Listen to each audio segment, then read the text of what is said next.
What's going on, guys? This is Rob, and if you're enjoying the content here on my channel, then make sure you hit the like button and make sure you hit subscribe so you can help decide what direction the content on my channel goes in the foreseeable future.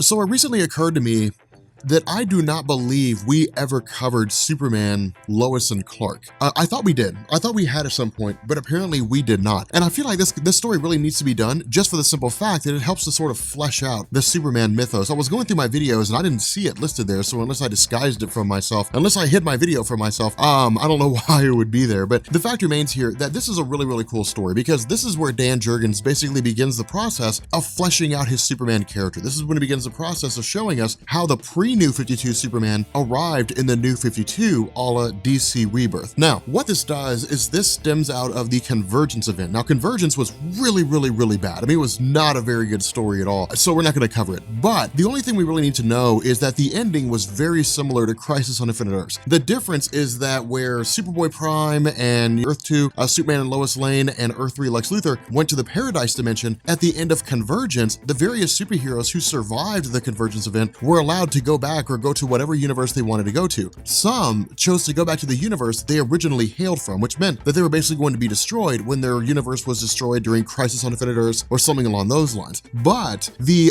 pre-New 52 Superman and Lois Lane, along with, their soon-to-be son Jonathan Kent, chose to basically start traveling from universe to universe, helping out various people, kind of exploring the multiverse, so to speak. But what ended up happening here is they were transferred to the New 52 universe. Now, the cool thing about this is a really good way to do a retcon. For those of you guys who don't know, the retcon stands for retroactive continuity, and that's when you inject something into comic books that didn't exist before. With regards to the New 52, when that first started back in 2011 and the Justice League storyline was initiated by Jeff Johns, all we had were the New 52 superheroes: Aquaman, Wonder Woman, The Flash, Barry Allen, Batman, Superman, so on and so forth. What Dan Jurgens does here is he comes back and he actually says, well, with Convergence messing with space-time and things like that, when Superman and Lois Lane basically started jumping through universes, they arrived in the New 52 universe when everything first started. And so when the Justice League was fighting Darkseid in the Justice League, the first story arc of the New 52, the pre-New 52 Superman was watching it all happen. And that's the coolest thing here. That's probably one of the coolest things in this story, is he was there the entire time. Now, the cool thing about this is that while he was watching it unfold, remember, in DC Comics, there's only one Darkseid. Throughout the entire multiverse, there's only one Darkseid. There's only one planet Apocalypse. There's only one planet New Genesis. There's only one Highfather. And because of that, the pre-New 52 Superman basically looks on at this fight and says, I fought Darkseid so many times. I wanted to see if these guys could do it on their own. And he almost intervened. And that would have been the coolest thing if he'd actually stepped in. If I could go back in time and do it all over again, it would have been cool to see. But that's one of the cool drawings here, is because they don't know, the Justice League doesn't know that the pre-New 52 Superman's there. He's just standing on a roof watching it all unfold. Now, the other thing he does is he comments on the nature of the New 52. Remember, with the New 52 universe, it was basically new superheroes or younger versions of these superheroes. And so they'd only been around for 5 years. Superman in the New 52 had only become Superman in terms of adopting the mantle in the last 5 years. Superheroes only started popping up for the very first time. And so this pre-New 52 Superman looks at everything and says, these guys are so new. These guys are so fresh. They're just now becoming superheroes for the very first time. And facing off against Darkseid is a formidable threat for anyone to deal with. And so because of that, he really makes a lot of comments about how things have changed, about how this universe is so different from the one that they're used to. And we'll see a little bit more exploration, with regards to that when Superman and Lois Lane go on date night. But the fact remains here that, again, for this little bit of an issue, what ends up happening here is we basically pick up with the pre-New 52 Superman returning back to where it is that he and Lois Lane are residing at. Now, of course, by this point, Jonathan Kent's been born, so he's a newborn baby. But the cool thing about this is they're basically staying under the radar. Now, the reason why this is happening and what Superman does and really what Lois Lane does is they talk about this for a second. Remember, when the New 52 first kicked off, it was designed to be a little bit darker. It was designed to be a little more gritty, a little more realistic. And so the idea here was that humanity didn't know superheroes and didn't really trust them. And so because of that, with the pre-New 52 Superman being in the New 52, he was just like, this is so different from the world that I'm used to, because in the pre-New 52 universe, superheroes were usually trusted for the most part. Superman was trusted. Batman was trusted to a degree, as much as you can trust Batman. The Flash, so on and so forth. Now, one of the things that we covered, with regards to like the OMAC project and Infinite Crisis, the actions of Wonder Woman killing Maxwell Lord, that was something that basically began began to kind of betray humanity's trust in superheroes, but it wasn't like the way it is in the New 52. It wasn't that dark. It wasn't necessarily that gritty. And so because of this, the idea here is that when this all first happened, because remember, this story is really kind of being told in the past, at least this first little bit is, what ended up happening here is that Superman and Lois Lane basically remained under the radar the entire time. They were staying hidden. No one was supposed to know that they existed. And so as a result, Superman, the pre-New 52 Superman, basically put his cape away. He put his uniform away and said, I cannot be Superman right now, at least not in the public eye.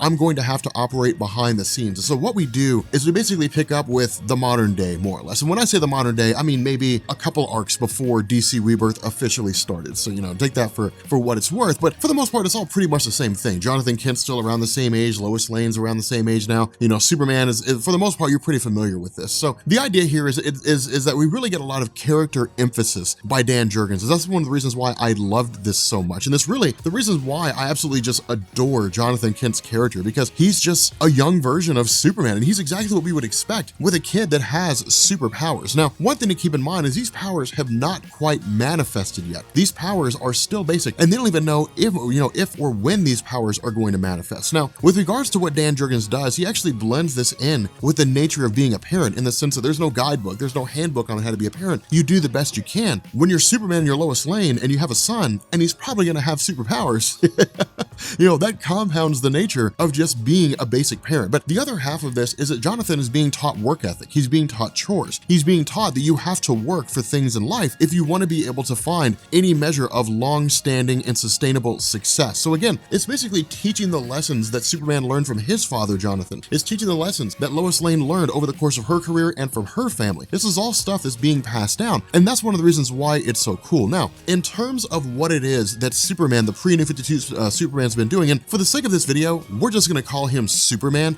Just bear in mind, this is the pre-New 52 Superman, but one of the things that Superman's been doing is basically saving the world under the radar. And that's the crazy thing, is that while the New 52 Superman was running around and doing his thing, this pre-New 52 Superman was operating behind the scenes. No one knew that he was there. Now, this is Dan Jurgens basically saying, here is a testament to how capable the pre-New 52 Superman is. Here's a testament to how capable of a guy he is, in the sense that he's just as much about stealth and guile as he is functioning adequately. And so because of that, him racing off to deal with various threats, one of the most recent one is a shuttle that's basically crashing back to Earth. Now, what this does is this also coincides with Lois Lane running her own thing, really doing her own project. What I mean by that is, we know, historically speaking, that Lois Lane is, well, she's a reporter first.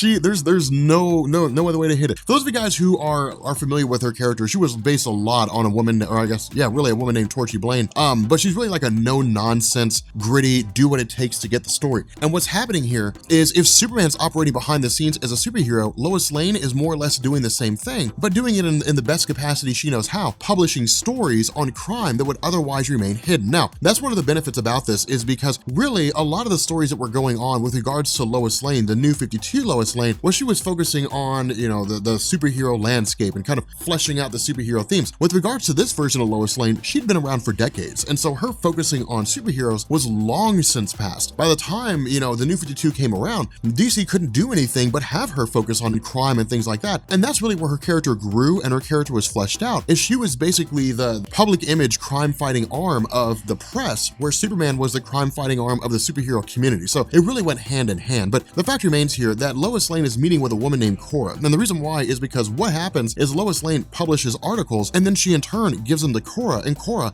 will publish those articles for her. So I guess it's really Lois Lane writes them, Cora publishes them, but it allows Lois Lane's work to continue, and it really just gives her something to do. Now, what she's doing at the moment is she's writing about a group called Intergang. Now, Intergang in the New 52 is a little bit different than Intergang in the pre-New 52, but because we're focusing on pre-New 52 Lois Lane and Superman, we're going to kind of focus on that version of Intergang. So Intergang was an organization that was really more of like a Lois Lane villain, more so than like a Superman villain. I mean, they had dealings with like, Darkseid and things like that, so Superman got involved, but it was really more of those instances that we had talked about a minute ago, where Lois Lane's character was being fleshed out, where she faced her own threats, she faced her own issues with regards to various, crime bosses and gangs and so on and so forth coming after her because of the articles that she was reporting. So it was really showing what it is that she would do in order to get the story. But the idea here is that because Intergang was so dangerous, and because they were involved in so many forms of crime where she came from, ultimately she views that this version of Intergang will likely be the same, or at the very least, she can investigate them and then have that information sent to Cora and allow it to be published. And so what we do is we pick up with Superman as this shuttle's crashing back into Earth. And of course, once the shuttle arrives on Earth, we end up finding out that inside this shuttle is a guy by the name of Hank Henshaw. Now, for those of you guys who are familiar, those of you guys who are not familiar, for those of you guys who are familiar with Superman, you know exactly who Hank Henshaw is. Those of you guys who are not familiar with Superman, Hank Henshaw is Cyborg Superman. And so because of that, Hank Henshaw on this Earth is an indication to Superman that Cyborg will probably come back at some point along the line and will make his appearance. Now, we know just by virtue of the stories that are going on in Action Comics and Superman Rebirth right now, that Cyborg will come back. I mean, that was one of the things that DC's been teasing pretty heavily in their social media campaigns, websites, interviews, different things like that, Twitter, so on and so forth. They've really been harping on the idea that classic Superman villains are going to make their return, which I'm actually pretty excited about because I feel like I'm reading DC for the first time by picking up with DC Rebirth. It's a really cool moment. But again, what a lot of the story does in the beginning is it really focuses on what it is that Superman's doing behind the scenes, where he's fighting various criminals, different things like that. There's a small time villain named Shockwave that shows up. Again, this is the kind of thing that wouldn't invoke the attention of the New 52 Superman, but what it does is it actually fits in pretty nice and snug with regards to what was going on with the New 52. And the reason why I say that is because when New 52 first started and the Superman character was more or less relaunched, a lot of it was like great big huge events. There weren't really a lot of small time stories. There were here and there, but for the most part it was him like becoming Doomsday, or it was fighting Darkseid, or it was Trinity War, or it was Forever Evil, or something like that. It was just these huge events, these earth-shattering events that were constantly going on with Superman. There weren't really very many instances of him facing off against like some small time criminal. And that's one of the things that people missed. That's one of the things that they really liked about the classic Superman, because in the pre-New 52 universe, Superman fighting against huge villains was a thing, and it was cool to see, but it was also important to see him facing off against the small guy, against the small time criminals, because what it meant is that he was keeping Metropolis safe from top to bottom. Whether it was earth-shattering villains who were going to show up and just obliterate Metropolis, or whether it was a guy who was robbing a bank, Superman was always going to be there to keep you and Metropolis safe. So it was a really cool situation to have with his character. The fact that we didn't really have that with the New 52 is one of the things that was kind of disappointing for him. But the other side of that, though, is that we did get some really cool, character exploration and different things like that, which it all really, kind of worked for the most part. But in the end, what this does is it also shows us that because of the actions of Superman in the New 52, people are noticing the fact that that somebody's acting behind the scenes. The idea of saving a space shuttle crashing into Earth is pretty big, and that was really the risk that pre-New 52 Superman was taking. I mean, when you have a shuttle, millions and millions and millions of dollars of government money that's crashing back into Earth, eyes are going to be on that shuttle. And when a red streak appears out of nowhere and this shuttle basically lands on Earth instead of crashing into the planet, then the question people are going to have is, why? Who was it that saved this shuttle? Who was it that kept this shuttle from exploding into a million pieces? And so what ends up happening is we actually join a particular member of the government. I want to say it's the FBI, who's basically monitoring this whole thing. Of course, this guy's name is Chambers, but he's basically looking at this whole situation and he's essentially tracing it back to its roots. He's trying to find who this hidden hand is that's involved in so many instances of saving people all across the world. Now, again, from here, we pick up with the idea of Lois Lane's actions kind of coming back to Reaper, in the sense that Intergang is showing up on her doorstep and actually tries to take out both her and Jonathan Kent. Now, this is not wildly significant in and of itself. I mean, it's Dan Jurgens basically saying, hey, look, there's consequences for the things you say and do. But the reason why this is done is to show us what Superman is about. Remember, when it comes to DC Rebirth and when it came to Superman, Lois, and Clark, for a lot of people, this was their first introduction to Superman. And I know it seems weird to say that, and I know it seems kind of silly, but a lot of people, when it came to the classic version of Superman, a lot of people knew who he was, but they weren't the most avid reader of his comics. There were people who stopped reading Superman after he came back to life following the death and return of Superman, and they said, I'm never reading his comics again. There were some people who picked up Superman in the New 52 because it was a reboot, and they said, well, I'm going to go ahead and jump in. I mean, remember, people are being born all the time, and people are reaching the point where they can start reading comic books all the time, and so every comic is somebody's first comic, really, for the first time. And so because of that, or I guess is a new comic for somebody for the first time, and so because of that, Dan Jurgens basically refreshes us on the notion of Superman and says, no matter where Lois Lane goes, no matter what she does, no matter what's happening, if she is in danger, Superman will be there. It is as true of a rule as the sun rising and eventually dying. It is as true as the fact that the Rob Core is this indestructible force in the realm of YouTube. It is, it is a rule that will stand the test of time. Superman always rescues Lois Lane. And so that's one of the things that Dan Jurgens focuses on here. I mean, as the guy who wrote The Death of Superman, Dan Jurgens is the one person who probably understands Superman more than any other. And so because of this, it's a refresher that Superman will always be there. But again, there's also consequences for the things that he does. His actions with regards to the fact that, you know, he saved this shuttle, the fact that people are looking for Hank Henshaw, the fact that somebody around here saved this guy is still drawing the FBI hot on his trail. So for the most part, Intergang is still going to be part of the equation to a degree. They're going to be a small part. But what this does is it actually switches over to a guy by the name of Blank or Blanc or Blanche or whatever you want to call him. I'll call him Blank because I think it's a better name. But this is basically a guy who appears out of nowhere. Dan Jurgens gives us no history on this guy. We don't know where he came from. We don't know how he got his powers. But what Dan Jurgens does is he toys with the notion and really uses the notion of telepathy and telekinesis in relation to someone like Superman. And that's the cool thing here, is that Superman previously has these thoughts about when he faced off against Blanc. And Blanc is a guy, or I guess Blanc is a guy that has telepathy and telekinesis, but it shows us how powerless Superman can be against those forces. And that's one of the cool things here, is because we think of Superman in terms of like this force of nature, right? Just like this guy who just rips through everything. And it's only when we see the most powerful beings in the DC universe that we see somebody introduced as a challenge to Superman. It's Darkseid, different things like that. He's like this powerful guy that just punches the hell out of everything. But with regards to the character of Blank, it's basically this idea of what happens when somebody can restrict your movements using their minds. What happens when somebody's telekinesis is so extreme that they can basically make the air an indestructible wall that you can't punch through? What do you do when it's someone like that? What do you do when it's someone who can read your mind and know what your actions are going to be before you commit them? And so because of this, again, Blank was really just kind of ripping through and tearing things up. But in the beginning, he was also still relatively inexperienced in the sense that he didn't know how to use his abilities in the extreme degree, or at least that seems to be the case. Now, we get some allusions here. We get some indications that there's something going on with regards to, you know, Blank and the various powers, or I guess really the DC deities, you know, God and so on and so forth. And so we really don't know a whole lot about him. All we know is that he's being introduced here as a formidable villain against Superman. And so again, what we do is we pick up with Superman traveling back to his base of operations. Now keep in mind, because of the fact that the New 52 Superman is still alive at the time that this story is being written, the New 52 Superman resides in the Fortress of Solitude, which meant that the pre-New 52 Superman had to create his own base of operations inside the Himalayas. And that's where this comes from. Now, for the most part, these are all just artifacts and different relics that he had basically kept, or things that he had grabbed that reminded him of home, or at least they're things that he's maintained when he's fought various villains and so on and so forth. And again, really when it comes to Superman's base of operations, whether it's the New 52 Superman in the Fortress of Solitude, or whether it's the pre-New 52 Superman here in the Himalayas, there were always instances where he would keep artifacts. He would keep tokens of days gone by or villains that he had faced off against, significant moments in his life. Because of the fact that this, you know, pre-New 52 Superman is in the New 52 universe, he's basically grabbing different artifacts from all over the place. One of the first villains that he fought when he was here, things that are basically significant to his first experiences being a superhero in this new universe. Now, of course, what we also end up seeing here is we end up seeing the Iron Giant helmet. Yes, we do. We see the Iron Giant helmet.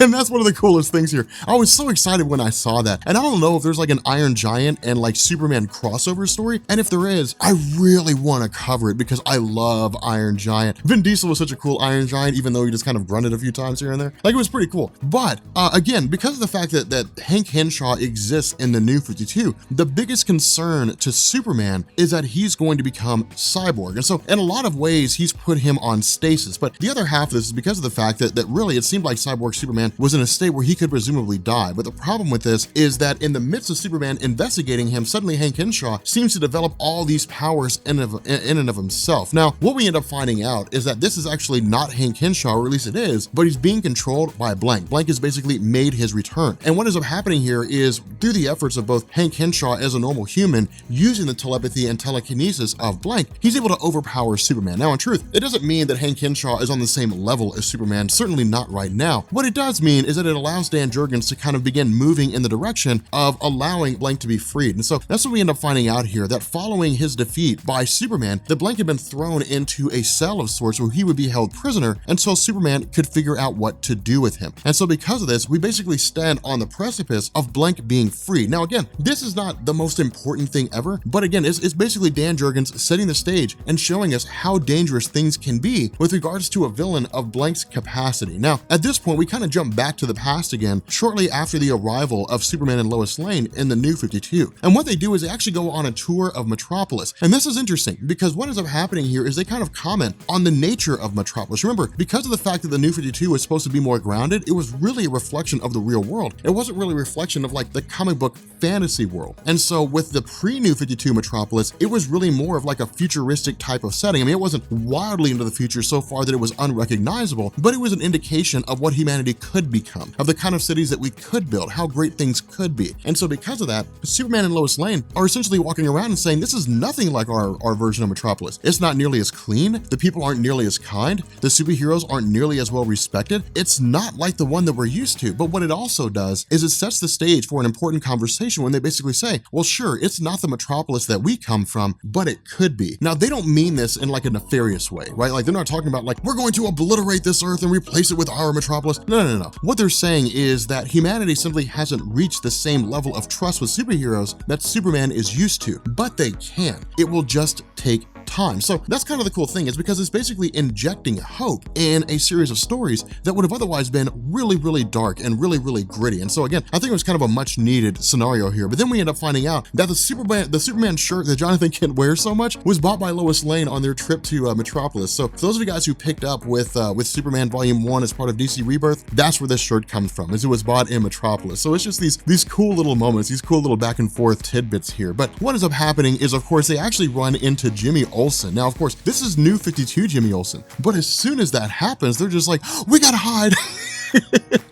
Because they don't want to be spotted by Jimmy. Because be it or not, Jimmy would see Superman and say, well, who are you? Because you're not the Superman that I know. So again, it'd be kind of a funny situation. But the other half of this is it's also a reflection of the change in Jimmy Olsen. Remember, Jimmy Olsen in the pre-New 52 universe was really kind of like, he was geeky, he was nerdy, he was a guy who was a little bit socially awkward, didn't quite fit in. But the cheerfulness that he had, the upbeat nature that he had, is one of the things that kept things kind of going fresh. Now, that's waxed and waned over the years, but for the most part, he was always just like the Superman fan. He was a reflection of a lot of Superman fans in DC Comics. It's one of the reasons why a lot of people love his character so much. But that's one of the things that kind of gets commented on here, is they're like, wow, like Jimmy Olsen, man, he's got it together in this universe.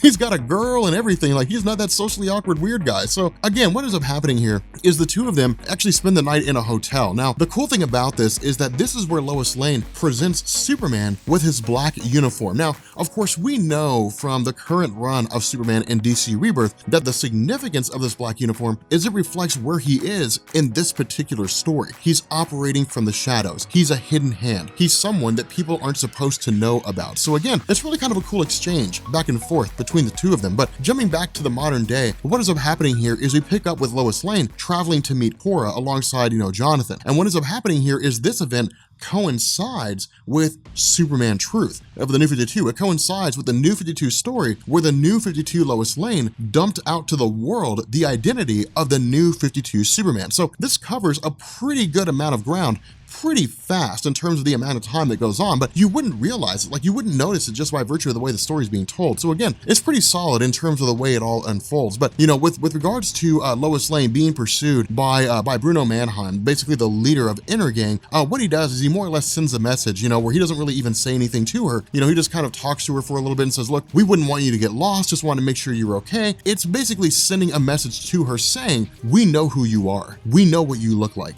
We know you have a son. We know there are things in this world that you value, and it would be a shame if something happened to those things that you care about. It's very indicative of Bruno Mannheim, the leader of Inner Gang, the mobster style situation that we saw so often in the pre-New 52 Lois Lane stories in Superman, because that's what you would see. I mean, it's not like they would run up on, sometimes they would, but they wouldn't like run up on Lois Lane, like snatch her up and throw her in the back of a van. That would happen sometimes, but for the most part, it was always like whenever she was on the verge of getting ready to release a story and the various people that she was reporting on knew about it, they would come to her and say, hey, look, look, you know, I mean, you got a great life here, you know, you got a family, you know, you got great things going on. It'd be terrible if something happened to that life, you know?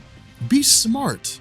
Let the story go. And that's usually the way those kind of things played out. Now, of course, Lois Lane was like, nope, that's not going to happen. Now, a lot of that was because of the fact that she knew that she always had Superman having her back, but even then, it didn't matter. That's one of the reasons why Lois Lane was so cool, was because we kind of knew whether or not Superman was there, she would still tell the story. She would do what needs to be told. And come what may, the consequences will be dealt with, you know, as she's able to deal with them, you know, however she can. But in the end, we basically kind of wrap up this first half of the story when we pick up with Superman realizing that Blank's been freed by Hank Henshaw. And so what this does is it basically releases, or at least it sets the stage for the world kind of becoming aware, or at least leading up to the world becoming aware of this new version of Superman. Now, that won't happen until like DC Rebirth, but again, it's kind of a slow build here. You know, it's a slow burn that sort of sets the stage for all these different things. And so ultimately, Blank basically breaks out of the Himalayan mountains and then really just kind of takes off with Hank Henshaw. So the question becomes, well, what comes next? And at this point, it really begins to kind of focus on the idea of Blank himself in terms of, you know, him as a villain and, you know, how he goes against Superman and so on and so forth. He's still left ambiguous, but it's still pretty cool. But we also get a third person intervened or introduced into this story. So it's kind of Dan Jurgens grabbing a few things here and there and bringing them in together. But if you guys are new here to Comics Explained, make sure you guys hit the sub button to become part of the Rob Corps. If you guys enjoyed this video, make sure you drop a like, and yeah, I will catch you all later. Peace.